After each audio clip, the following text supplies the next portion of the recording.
துடைத்து பெண் என்று படைத்து வீதியில் விட்டு விட்டான்.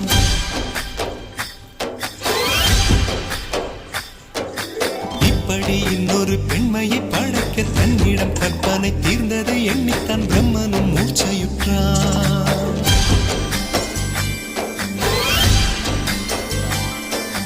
மின்னலை பிடித்து மேகத்தில் துடைத்து பெண் என்று படைத்து வீதியில் விட்டு விட்டான்.